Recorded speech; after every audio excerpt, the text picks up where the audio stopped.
সহিহ বুখারীর বর্ণনা 227 নম্বর হাদিস। আমাদের মা বোনরা আল্লাহ প্রদত্ত একটা অসুস্থতার সম্মুখীন হয়, তখন কাপড়ে নাপাকি লেগে যেতে পারে। এই নাপাকি থেকে পবিত্র হওয়ার কি উপায়? এক মহিলা নবীর কাছে আসছে মাসালা জিজ্ঞাসা করার জন্য। জাআত ইমরাতুন নবী সাল্লাল্লাহু আলাইহি ওয়াসাল্লাম فقالت أرأيت إحدانا تحيض في الثوب فكيف تصنع يا رسول الله। এক মহিলা নবীর কাছে এসে বললেন, ওগো আল্লাহর নবী, আমাদের কোন নারীর কাপড়ের মধ্যে যদি নাপাকি লাগে, এই নাপাকি পবিত্র করার কি উপায়? নবীজি বললেন, তাহুত্তুহু, এক নাম্বার, ওই নাপাকিটা সে ঘষবে, এক নাম্বার উপায়। দুই নাম্বার, সুম্মা তুকরিসুহু বিল মা, পানি দ্বারা। নবীজি একদিন রাতে তার স্ত্রীকে নিয়ে হাঁটতে বের হয়েছে, আয়েশা সিদ্দিকা রাদিয়াল্লাহু তাআলা আনহাকে নিয়ে। মাঝে মাঝে স্ত্রীকে নিয়ে রাতের বেলা হাঁটতে বের হবেন, এটা সুন্নত। আবার মেলায় যায় না, এমনি একটু হাইটেন আশেপাশে। তো রাতের বেলা হাঁটতে হাঁটতে এক জায়গায় দেখে তার সাহাবী আবু মুসা রাদিয়াল্লাহু তাআলা দাঁড়িয়ে দাঁড়িয়ে কোরআন তেলাওয়াত করতেছে। সুবহানাল্লাহ।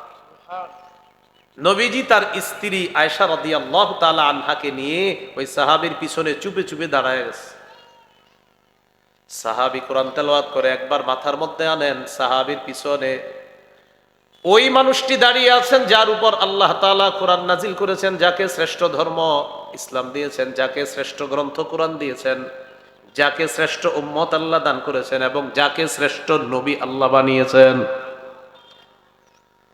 একজন সাহাবীর কোরআন তেলাওয়াত নবীজি শুনতেছেন তার স্ত্রীর সাথে। আল্লাহ নবী চুপে চুপে কোরআন তেলাওয়াত শুনে আবার চুপে চুপে চলে আসলেন। সাহাবী বুঝতেও পারে নাই, সাহাবী বুঝে নেই।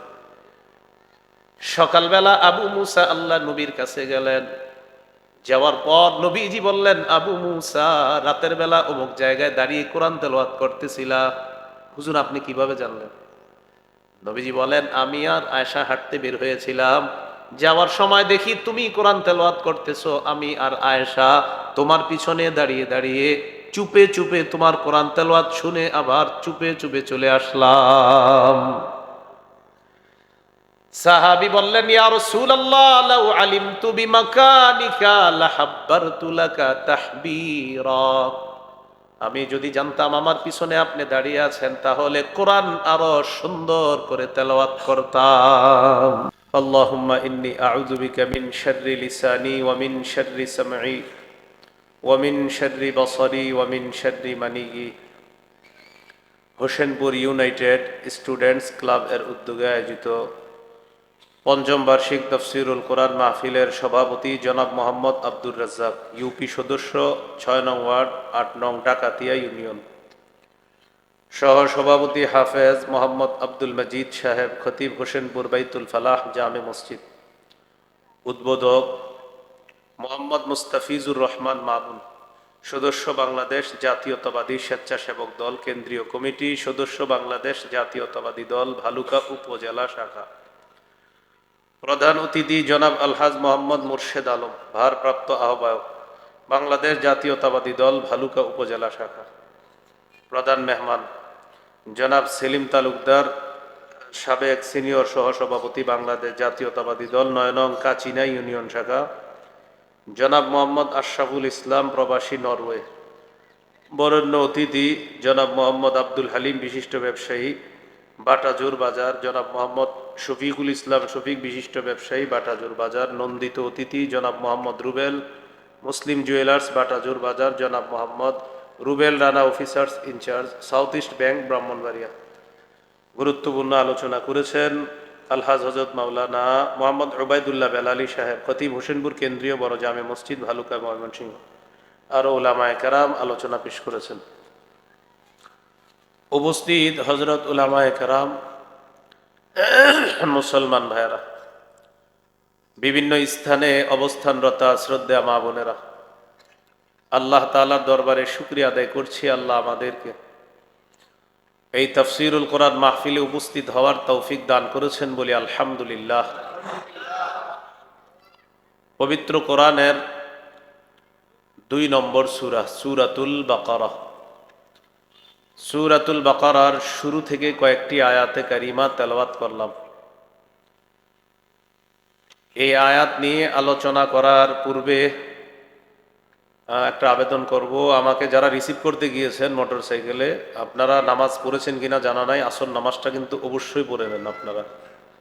আমাকে যারা রিসিভ করে নিয়ে এসেছেন আসর পড়েছেন কিনা আমার জানা নাই, যদি পড়ে না থাকেন মেহেরবানি করে আসর পড়ে নেন, না হয় এই মাহফিলের কোনো মূল্যায়ন থাকবে না।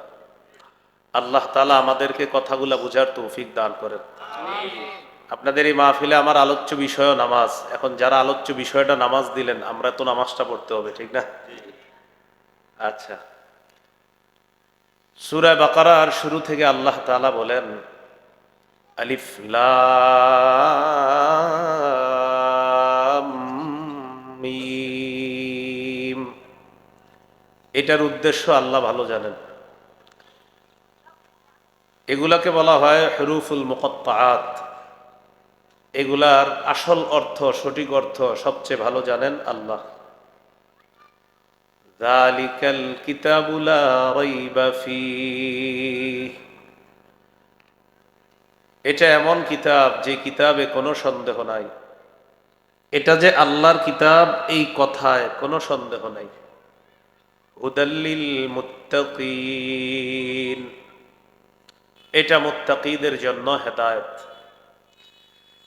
তো এখানে আল্লাহ বললেন এই কিতাব যে আল্লাহর, এতে কোনো সন্দেহ নাই।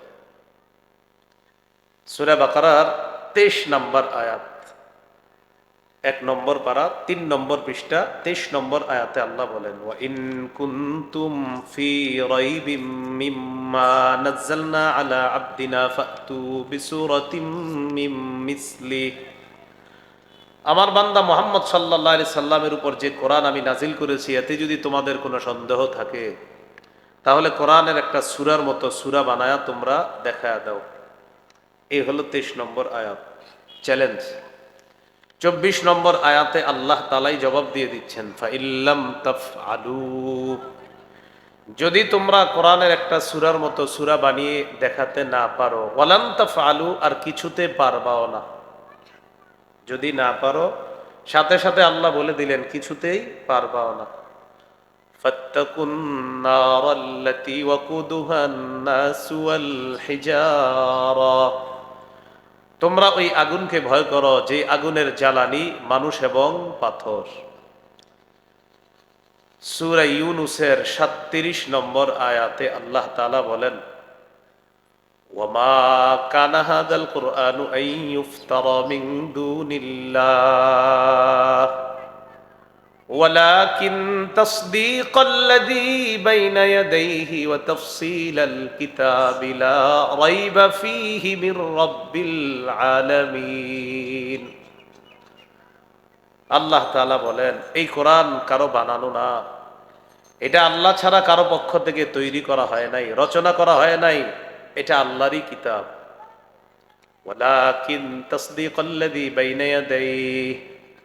কোরআন তার পূর্বের যত আসমানি কিতাব, সমস্ত কিতাবকে সত্যায়নকারী হলো আল কোরআন। ওয়া তাফসীলাল কিতাব, আগের সমস্ত কিতাবের ব্যাখ্যা হলো এ আল কোরআন। সুবহানাল্লাহ। তাফসীল, ব্যাখ্যা করে আগের কিতাবের। লা রাইবা ফীহি মির রাব্বিল আলামিন। আল্লাহ বলেন এটা বিশ্বজগতের রবের পক্ষ থেকে যে অবতীর্ণ কিতাব, এতে কোনো সন্দেহ নেই। সূরা আলিফ লাম মিম আস-সাজদাহ 2 নম্বর আয়াত, 21 নম্বর পারা 14 নম্বর পৃষ্ঠা। আল্লাহ তাআলা বলেন, তানজিলুল কিতাবি লা রাইবা ফীহি মির রাব্বিল আলামিন। এই কিতাব আল্লাহর পক্ষ থেকে নাজিলকৃত, লা রাইবা ফীহি, কোনো সন্দেহ নাই, মির রাব্বিল আলামিন, বিশ্বজগতের রবের পক্ষ থেকে এটা আসছে, এতে কোনো সন্দেহ নেই। এই হলো যালিকাল কিতাব লা রাইবা ফীহি হুদাল্লিল মুত্তাকিন। এই কোরআন মুত্তাকিদের জন্য হেদায়েত। কোরআন মুত্তাকিদের জন্য হেদায়েত। সূরা আলী ইমরান 138 নম্বর আয়াতে আল্লাহ বলেন, হাদা বায়ানুল লিন-নাসি ওয়া হুদাও ওয়া মাউইযাতুল লিল মুত্তাকিন। আল্লাহ তাআলা বলেন এই কোরআন বায়ানুল লিন-নাস, মানুষের জন্য স্পষ্ট পথ নির্দেশক, স্পষ্ট বর্ণনা করে এই কোরআন, ওয়া হুদাউ ওয়া মাউইযাতুল লিল মুত্তাকিন, যারা আল্লাহকে ভয় করে তাদের জন্য এই কোরআন হেদায়েত, তাদের জন্য পুরা কোরআন হলো ওয়াজ নসিহত। পুরা কোরআন মুত্তাকিদের জন্য ওয়াজ নসিহত। এখন এই কোরআনের মাধ্যমে কারা হেদায়েত পাবে? এই কোরআনকে যারা গ্রহণ করবে, ধারণ করবে, আল্লাহ তাআলা তাদেরকে হেদায়েত দান করবেন।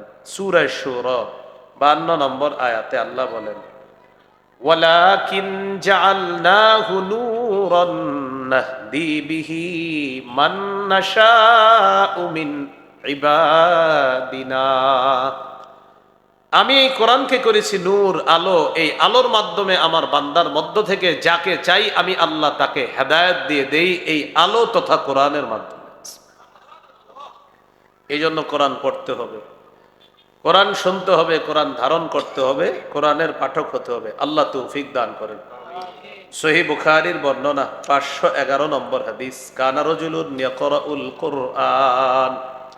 সহিহ বুখারীর 5011 নম্বর হাদিস, এক ব্যক্তি রাতের বেলা সূরা কাহফ তেলাওয়াত করতেছে। কানা রাজুলুন ইয়াকরাউ সূরাতাল কাহফি ফাতাগাশশাতহু সাহাবা।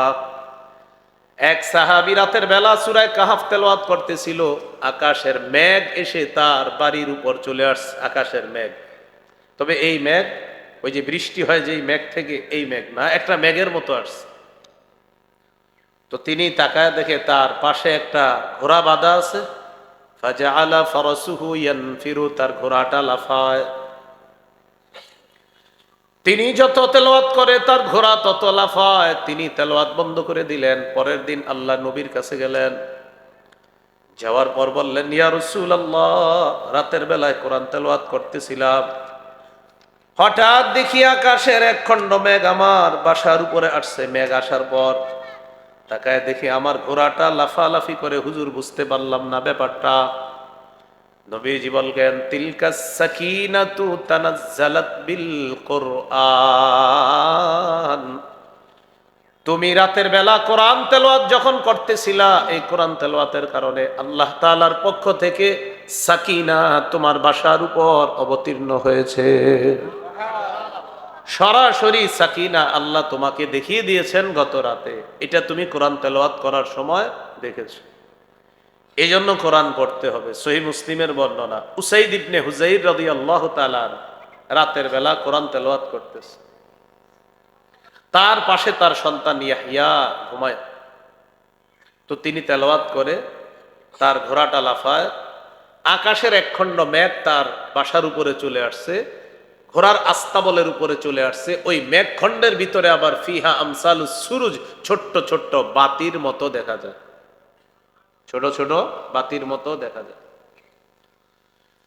তো তিনি দেখেন যত তেলাওয়াত করে এটা তত নিচের দিকে আসে, আর তার ঘোড়া তত লাফায়। তিনি টেনশনে পড়ে গেলেন, আমি যদি আরো তেলাওয়াত করি, আমার ঘোড়া যেই পরিমাণ লাফাইতেছে, হতে পারে এই ঘোড়ার লাফানি আমার সন্তান ইয়াহিয়ার উপরে পড়বে আর আমার সন্তান মারা যাবে। তিনি তেলাওয়াত বন্ধ করে দিলেন। পরের দিন রাসূলুল্লাহ সাল্লাল্লাহু আলাইহি সাল্লামের কাছে গেলেন। যাওয়ার পর বললেন, ইয়া রাসূলুল্লাহ, রাতের বেলা ঘোড়ার আস্তাবলে কোরআন তেলাওয়াত করতেছিলাম, হঠাৎ আমি তাকায় দেখি আমার ঘোড়াটা লাফালাফি করে। ইয়া রাসূলুল্লাহ, ব্যাপারটা আমি বুঝতে পারলাম না। আমি তেলাওয়াত বন্ধ করে দিলাম। তেলাওয়াত বন্ধ করে আমি তাকায় দেখলাম কি হয়। দেখি এক খণ্ড মেঘ, মেঘের ভিতর ফিহা আমসালুস সুরুজ, ছোট্ট ছোট্ট বাতির মতো দেখা যায়। নবীজি বললেন, ইকরা ইবনে হুজাইর, ও উসাইদ ইবনে হুজাইর, তুমি যদি আরো কোরআন তেলাওয়াত করতা, তুমি যদি আরো পড়তা। সাহাবী বলেন, হুজুর, আমি আরো তেলাওয়াত করতে লাগলাম। যত তেলাওয়াত করি মেঘখণ্ড নিচের দিকে আসে আর ঘোড়া তত লাফায়। নবীজি বললেন, ও উসাইদ ইবনে হুজাইর, তুমি যদি আরো কোরআন তেলাওয়াত করতা। সাহাবী বলেন, হুজুর, আরো তেলাওয়াত করি, ঘোড়া আরো লাফায়। নবীজি বললেন, তুমি যদি আরো তেলাওয়াত করতা। সাহাবী বললেন, খাশিতু আন তাতা ইয়াহইয়া, হুজুর, তেলাওয়াত বন্ধ করে দিলাম, টেনশনে পড়ে গেলাম, আমার সন্তান ইয়াহইয়া ঘোড়া লাফাইতে লাফাইতে না জানি তার উপরে আইসা পড়ে, আর এতে আমার সন্তান মারা যায় কিনা, এই টেনশনে আমি আমার তেলাওয়াত বন্ধ করে দিলাম। রাসূলুল্লাহ সাল্লাল্লাহু আলাইহি সাল্লাম বলেন, তুমি যদি আরো তেলাওয়াত করতা। এবার আল্লাহ নবী বললেন, তিলকাল মালাইকাতু তাসতামিউ লাক। রাতের বেলা মেঘখণ্ডের মধ্যে যেই ছোট্ট ছোট্ট বাতির মতো দেখেছো, এগুলা বাতি না, আল্লাহর অগণিত ফেরেশতা তোমার কোরআন তেলাওয়াত শোনার জন্য চলে আসছে। কোরআনের হেদায়েত পাইতে হলে কোরআন পড়তে হবে, কোরআন গ্রহণ করতে হবে। সূরা ইউনূসের ৫৭ নম্বর আয়াতে আল্লাহ বলেন, ইয়া আইয়ুহান নাস قد جاءتكم موعظة من ربكم وشفاء لما في الصدور وهدى ورحمة للمؤمنين। এ লোক সকল, তোমাদের কাছে তোমাদের রবের পক্ষ থেকে ওয়াজ এসেছে। ওয়াজ, পুরা কোরআনটা ওয়াজ, পুরা কোরআন ওয়াজ, নসিহত। ওয়াশিফাউল লিমা ফিস সুদূর, কোরআন অন্তরের রোগের জন্য আরোগ্য, কোরআন অন্তরের রোগের জন্য আরোগ্য। ওয়াহুদাউ ওয়া রাহমাতুল লিল মুমিনিন। এই মাইকম্যান ভাই, আওয়াজ কিন্তু বাড়ায়েন না। আমি যত ওইদিকে নেই, আপনি কিন্তু বাড়ায়েন না। আমি ওইদিকে নিতেছি কেন বুঝেন? আপনি বাড়ান দেখা বারবার ওইদিকে নিতেছি, আপনি বাড়ায়েন না, আওয়াজ বাড়ায়েন না। আওয়াজ পারলে কমান, বাড়ায়েন না। আমি হইলাম ছাত্র মানুষ, আমি কিন্তু বক্তা না। বক্তা মানে হইলো ফাটাইবেন, আমি ফাটানো লোক না। আস্তে আস্তে কথা বলবো, এই জন্য কমাইবেন। সকালে যাতে মানুষ বলে কিছু শিখছি, এটা যাতে না বলে হুজুর ফাটাইছে। ফাটাইছে কি জানে না। তো আল্লাহ তাআলা বলেন, তোমাদের রবের পক্ষ থেকে তোমাদের কাছে এসেছে ওয়াজ, ওয়াশিফাউল লিমা ফিস সুদূর, অন্তরের রোগের আরোগ্য। কোরআন আপনি পড়বেন, মন খারাপ 10 মিনিট পড়েন, আমি সত্যি বলছি, আজকে মন খারাপ, কিছুক্ষণ কোরআন পড়েন, আপনার মন ভালো হয়ে যাবে। এবার আপনি বলবেন হুজুর এটা বললে হবে, তো আপনি যান আজকে যাদের যাদের মন খারাপ, আপনি একটু পরে কোরআন তেলাওয়াত করেন। এরপরেও যদি আপনি বলেন হুজুর আমি পড়বো না, আমি অন্যভাবে একটু মনটা শান্ত করবো, তাহলে এক কাজ করেন, আশেপাশে কোনো হেফজখানা মাদ্রাসায় যান। যাওয়ার পর ওস্তাদের অনুমতি নিয়ে হাফেজ ছাত্রদের পাশে 10 মিনিট বৈশা ওরা পড়তেছে, এটা শুনতে থাকেন। কিছুক্ষণের জন্য আপনি দুনিয়াবি সমস্ত পেরেশানি ভুলে যাবেন, অন্য একটা জগতে আল্লাহ আপনাকে নিয়ে যাবেন। এই জন্য কোরআন পড়বো, কোরআন শুনবো, বলেন ইনশাআল্লাহ।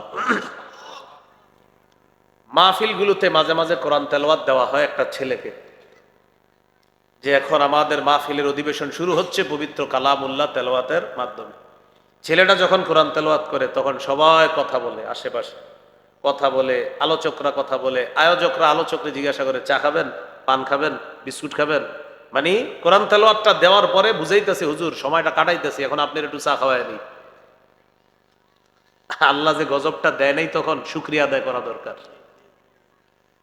আল্লাহ তাআলা বলেন, ওয়াইদা কুরিআল কুরআন, যখন কোরআন পড়া হয়, কোরআন তেলাওয়াত করা হয়, ফাসতামিউ লাহ, কান পেতে শোনো, ওয়া আনসিতু, আর চুপ থাকবা। কোরআন তেলাওয়াত যখন করা হবে আমাদের কাজ হবে দুইটা। 1 নাম্বার মনোযোগ সহকারে কান পেতে কোরআন তেলাওয়াত শোনা, 2 নাম্বার চুপ থাকা। তাহলে এখন থেকে যত মাহফিলের মধ্যে আমরা যাব, কোরআন তেলাওয়াত যখন করা হবে তখন চা পান করবো না, কিচ্ছু খাবো না, জিলাপি খাবো না, কিচ্ছু খাবো না, তখন সবাই মিলে কোরআন তেলাওয়াত শুনবো ইনশাআল্লাহ। কোরআন তেলাওয়াত যখন করা হবে কোরআন শুনবো। একটি হাদিস বললে বিষয়টা আরো স্পষ্ট হবে। নবীজি একদিন রাতে তার স্ত্রীকে নিয়ে হাঁটতে বের হইছে, আয়েশা সিদ্দিকা রাদিয়াল্লাহু তাআলা আনহাকে নিয়ে। মাঝে মাঝে স্ত্রীকে নিয়ে রাতের বেলা হাঁটতে বের হবেন, এটা সুন্নত। আবার মেলায় যায় না, এমনি একটু হাইটেন আশেপাশে। তো রাতের বেলা হাঁটতে হাঁটতে এক জায়গায় দেখে তার সাহাবী আবু মুসা রাদিয়াল্লাহু তাআলা দাঁড়িয়ে দাঁড়িয়ে কোরআন তেলাওয়াত করতেছে। সুবহানাল্লাহ। নবীজি তার স্ত্রী আয়েশা রাদিয়াল্লাহু তাআলা আনহাকে নিয়ে ওই সাহাবীর পিছনে চুপে চুপে দাঁড়ায় গেছে। সাহাবী কোরআন তেলাওয়াত করে, একবার মাথার মধ্যে আনেন, সাহাবীর পিছনে ওই মানুষটি দাঁড়িয়ে আছেন যার উপর আল্লাহ তাআলা কোরআন নাজিল করেছেন, যাকে শ্রেষ্ঠ ধর্ম ইসলাম দিয়েছেন, যাকে শ্রেষ্ঠ গ্রন্থ কোরআন দিয়েছেন, যাকে শ্রেষ্ঠ উম্মত আল্লাহ দান করেছেন, এবং যাকে শ্রেষ্ঠ নবী আল্লাহ বানিয়েছেন। একজন সাহাবীর কোরআন তেলাওয়াত নবীজি শুনতেছেন তার স্ত্রীর সাথে। আল্লাহ নবী চুপে চুপে কোরআন তেলাওয়াত শুনে আবার চুপে চুপে চলে আসলেন। সাহাবী বুঝতেও পারে নাই, সাহাবী বুঝে নেই। সকালবেলা আবু মুসা আল্লাহ নবীর কাছে গেলেন। যাওয়ার পর নবীজি বললেন, আবু মুসা, রাতের বেলা অমুক জায়গায় দাঁড়িয়ে কোরআন তেলাওয়াত করতেছিলা। হুজুর, আপনি কিভাবে জানলেন? নবীজি বলেন, আমি আর আয়েশা হাঁটতে বের হয়েছিলাম, যাওয়ার সময় দেখি তুমি কোরআন তেলাওয়াত করতেছো। আমি আর আয়েশা তোমার পিছনে দাঁড়িয়ে দাঁড়িয়ে চুপে চুপে তোমার কোরআন তেলাওয়াত শুনে আবার চুপে চুপে চলে আসলাম। সাহাবী বললেন, ইয়া রাসূলুল্লাহ, লাউ আলিমতু বিমাকানিকা লাহাব্বারতু লাকা তাহবীরা। আমি যদি জানতাম আমার পিছনে আপনি দাঁড়িয়ে আছেন, তাহলে কোরআন আরো সুন্দর করে তেলাওয়াত করতাম। হুজুর, আপনি আমার পিছনে এটা জানলে আরো সুন্দর করে পড়তাম। তাহলে ভাই কি শিখলাম? কোরআন পড়বো, কোরআন শুনবো, কোরআন তেলাওয়াতের সময় আমরা দুনিয়াবি অন্য কোনো কাজ করব না, ইনশাআল্লাহ। তো হুদাল্লিল মুত্তাকিন, কোরআন তাদের জন্য হেদায়েত, মুত্তাকিদের জন্য হেদায়েত। কোরআন পড়তে হবে, কোরআনের হেদায়েত নিতে হবে, কোরআনের আলো গ্রহণ করতে হবে, তাহলে এই আলোতে আল্লাহ আমাদেরকে আলোকিত করবে। আর সূরা বনী ইসরাঈল আছে, ইন্না হাযাল কুরআনা ইয়াহদি লিল্লাতী হিয়া আকওয়াম। এই কোরআন সবচেয়ে সহজ সঠিক রাস্তাটা দেখায়। এই কোরআন সবচেয়ে সোজা রাস্তা, সঠিক রাস্তা, সিরাতে মুস্তাকিম দেখায় এই কোরআন। আল্লাহ আমাদের সকলকে কোরআন থেকে হেদায়েত গ্রহণ করার তৌফিক দান করেন। এই হলো হুদাল্লিল মুত্তাকিন। সূরা বাকারা 185 নম্বর আয়াতে আছে, 2 পারা 7 নম্বর পৃষ্ঠার একদম শুরুর যে আয়াতটা, শাহরু রমাদানাল্লাযী উনজিলা ফীহিল কুরআন হুদাল লিন্নাস। রমজান মাস, যেই মাসে কোরআন নাজিল করা হয়েছে, কোরআন মানুষের জন্য হেদায়েত। সুবহানাল্লাহ। এই হলো হুদাল্লিল মুত্তাকিন। এখন মুত্তাকি কারা? আল্লাহ তাআলা বলেন, আল্লাযীনা ইউমিনুনা বিল গায়ব। যারা গায়েবে বিশ্বাস করে, গায়েবের প্রতি ঈমান রাখে। গায়েব কাকে বলে? লুকায়িত বস্তু, অদৃশ্য বস্তু, যা দেখা যায় না, ছোঁয়া যায় না, ধরা যায় না, স্পর্শ করা যায় না, এটাকে বলা হয় গায়েব। গায়বুন শব্দটা কোরআনে মোটামুটি প্রায় 49 বারের মতো আছে। কতবার? কোরআনে গায়েব শব্দটা আছে 49 বার। গায়েবের বহু বচন গুয়ুব, গুয়ুব শব্দটা আছে 4 বার। গায়েব শব্দটা আছে 49 বার। এটা এক বচন, এটার বহু বচন হলো গুয়ুব। এই গুয়ুবটা আছে কোরআনে 4 বার। তো আল্লাহ তাআলা বলেন, যারা ঈমান রাখে গায়েবের প্রতি। এখন ঈমান কি জিনিস? খুব মন দিয়ে শোনেন। ঈমানের আবিধানিক অর্থ আত-তাসদীক, স্বীকার করা, সত্যায়ন করা, মেনে নেওয়া। পারিভাষিক অর্থ কি? পারিভাষিক অর্থ হলো আত-তাসদীকু বিমা জাআ বিহিন নবী সাল্লাল্লাহু আলাইহি ওয়াসাল্লাম মিন ইনদিল্লাহ ওয়াল ইকরারু বিহি। নবীজি আল্লাহর পক্ষ থেকে যা নিয়ে এসেছেন, এটা বিশ্বাস করা, এটা মেনে নেওয়া এবং এটা স্বীকার করা, এটার নাম ঈমান। অধিকাংশ মুহাদ্দিসিনে কেরামের মতে 3 জিনিসের নাম ঈমান। এটা মনে থাকলে আমাদের জন্য লাভ হবে। বলেন, কয় জিনিসের নাম ঈমান?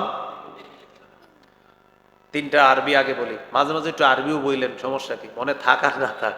বলেন, আত-তাসদীক বিল জিনান ওয়াল ইকরারু বিল লিসান ওয়াল আমালু বিল আরকান।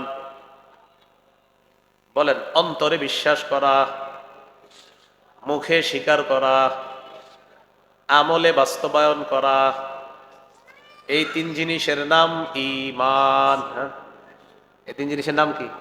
এটাই হলো আত-তাসদীক বিল জিনান ওয়াল ইকরার বিল লিসান ওয়াল আমালু বিল আরকান।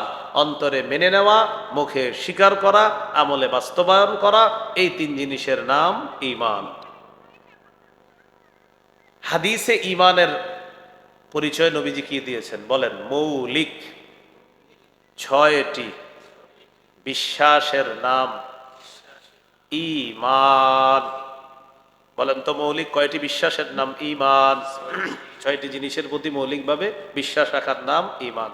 সহিহ বুখারীর বর্ণনা 4777 নম্বর হাদিস, 4777, 4777।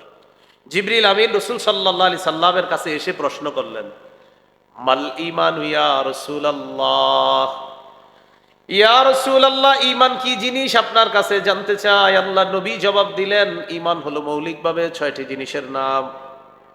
এক নাম্বার আনতুমিনা বিল্লাহ, আল্লাহকে বিশ্বাস করা। দুই নাম্বার ওয়া মালাইকাতিহি, আল্লাহর ফেরেশতাদেরকে বিশ্বাস করা। তিন নাম্বার ওয়া কুতুবিহি, আল্লাহর সমস্ত আসমানি কিতাবগুলা বিশ্বাস করা। চার নাম্বার ওয়া রুসুলিহি, আল্লাহর সমস্ত রসুলদেরকে বিশ্বাস করা। পাঁচ নাম্বার ওয়া বিলিকাইহি, মরণের পর আল্লাহর সাথে সাক্ষাৎ করবেন, এটা বিশ্বাস করা।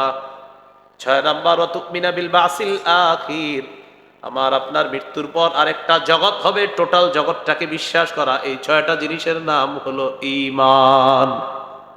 আবার বলি সুন্দর করে, আল্লাহকে বিশ্বাস করা, ফেরেশতাদেরকে বিশ্বাস করা, আল্লাহর কিতাবগুলা বিশ্বাস করা, আল্লাহ রসুলদেরকে বিশ্বাস করা, আল্লাহর সাথে সাক্ষাৎ বিশ্বাস করা, মৃত্যুর পর আরেকটা জগৎ আছে, এই জগৎটাকে বিশ্বাস করা। এই 6 জিনিসের নাম হলো ঈমান। তো এর মধ্যে দেখেন, আল্লাহ আমরা দেখি না, ফেরেশতাদেরকে আমরা দেখি না, জান্নাত দেখি না, জাহান্নাম দেখি না, পরকালের অনেক বিষয়ে আমরা দেখি না, বিশ্বাস করি। এটাই হলো ইউমিনুনা বিল গায়ব। যারা না দেখে বিশ্বাস করে, অদৃশ্যে বিশ্বাস করে, তারা হলো মুত্তাকি। এখন একটু আমার সাথে বলেন, বলেন যারা না দেখে আল্লাহকে ভয় করে, তাদের জন্য ক্ষমা এবং বিরাট পুরস্কার রয়েছে। যারা না দেখে আল্লাহকে ভয় করবে, তাদের জন্য ক্ষমা এবং বিরাট পুরস্কার। সূরা মুলকের 12 নম্বর আয়াতে আল্লাহ বলেন, ইন্নাল্লাযীনা ইয়াখশাউনা রাব্বাহুম বিল গায়বি লাহুম মাগফিরাতু ওয়া আজরুন কাবীর। আল্লাহ তাআলা বলেন, যারা না দেখে আল্লাহকে ভয় করবে, তাদের জন্য লাহুম মাগফিরা, ক্ষমা, ওয়া আজরুন কাবীর, এবং বিরাট প্রতিদান। বিরাট প্রতিদান কেমন বিরাট? আল্লাহ যত মহান, আল্লাহর পুরস্কার হবে তত বিরাট। সুবহানাল্লাহ। তাহলে আমরা না দেখে আল্লাহকে বিশ্বাস করি, না দেখে আল্লাহকে ভয় করি।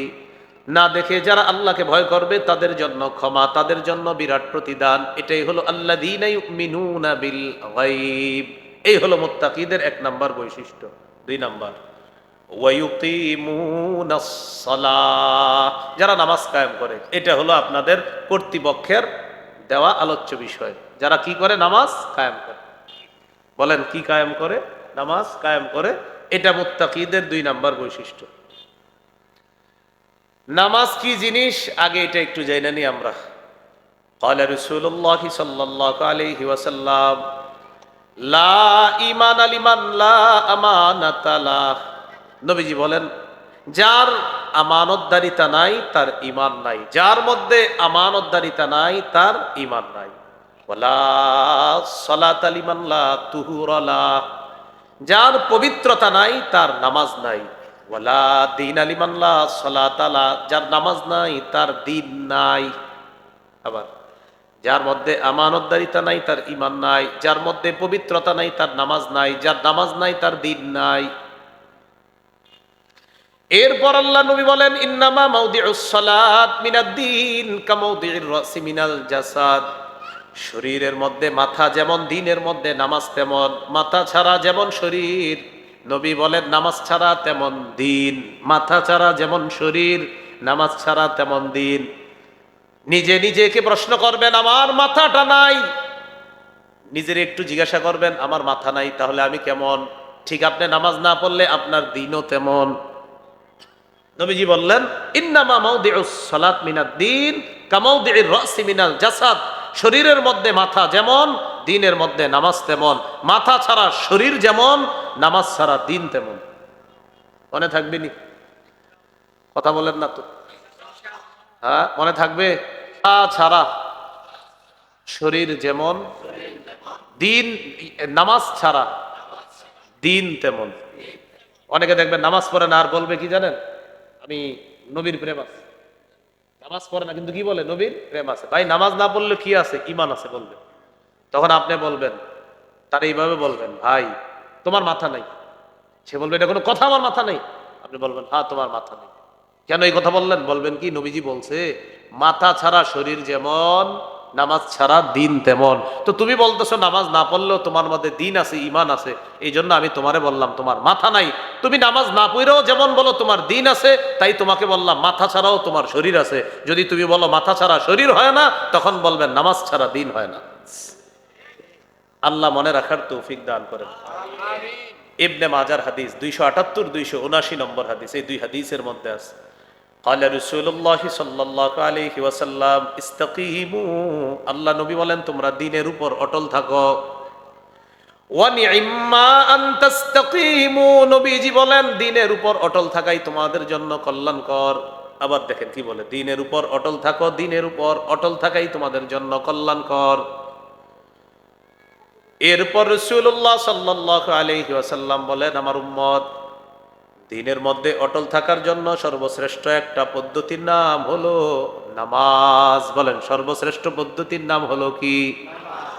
এজন্য আল্লাহ নবী বললেন ইস্তাকিমু, তোমরা দ্বীনের উপর অটল থাকো, আর দ্বীনের উপর অটল থাকা এটা কল্যাণকর। এরপর নবী বলেন ওয়ালামু আন্না মিন আফযলি আমালিকুম আস-সালাত, তোমাদের আমলের মধ্যে সর্বশ্রেষ্ঠ আমল হলো নামাজ। তোমাদের আমলের মধ্যে সর্বশ্রেষ্ঠ আমল হলো নামাজ। আবু দাউদের হাদিস 1449 নম্বর হাদিস, এই হাদিসের মধ্যে আছে সুইলা রাসূলুল্লাহ সাল্লাল্লাহু আলাইহি ওয়াসাল্লাম আইয়ুল আমালি আফযালু ইনদাল্লাহ, নবীকে প্রশ্ন করা হলো ইয়া রাসূলুল্লাহ, আল্লাহর কাছে সবচেয়ে শ্রেষ্ঠ আমল কোনটি আপনার কাছে জানতে চাই। নবীজি জবাব দিলেন তুলুল কিয়াম, লম্বা সময় নামাজের মধ্যে দাঁড়িয়ে থাকা। লম্বা সময় নামাজে দাঁড়িয়ে থাকা। এই জন্য আমরা জোহরের আগে মসজিদে ঢুকার পর দেখি জোহরের জামাতের আছে আর 2 মিনিট, ওই মুহূর্তেও 4 রাকাত সুন্নতের নিয়ত করে আল্লাহু আকবার, 2 মিনিটেই প্যাকেজ 4 রাকাত শেষ। 2 মিনিটে প্যাকেজ 4 রাকাত পড়ার পরে আবার বুঝে পড়ে আস্তাগফিরুল্লাহ আস্তাগফিরুল্লাহ, এটি পুরো বুঝে পড়ে প্যাকেজ 2 মিনিটে 4 রাকাত ক্লিয়ার। আপনারে বুঝাইবে আমি উত্তরপাড়ার অমুকের সন্তান অমুক, ফাললে বেটা তুমিও দেখাও, আমি দেখাই দিছি 2 মিনিটে 4 রাকাত। এরকম নামাজ পড়বো আমরা? না না, 2 মিনিট আছে বাস, সুন্নত পরে পড়বেন। আগে জোহরে 4 রাকাত ফরজ পড়েন, এরপর 2 রাকাত সুন্নত পড়বেন, এরপর অতীতের ওই বকেয়া যে 4 রাকাত রয়ে গেছে আগের, এই বকেয়া 4 রাকাত ওই জোহরের পরের সুন্নত 2 রাকাত পড়ার পর বাকি 4 রাকাত আপনার আদায় করব। বলেন ইনশাআল্লাহ। তাহলে নামাজে তাড়াহুড়া করব না, নামাজে আমরা তাড়াহুড়া কখনোই করব না। আল্লাহ আমাদেরকে বোঝার তৌফিক দান করেন।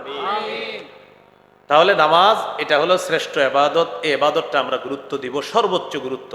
সূরা বাকারার 43 নম্বর আয়াতে আল্লাহ বলেন ওয়া আকিমুস সালাহ, তোমরা নামাজ কায়েম করো। বলেন তো কি বলছে তোমরা?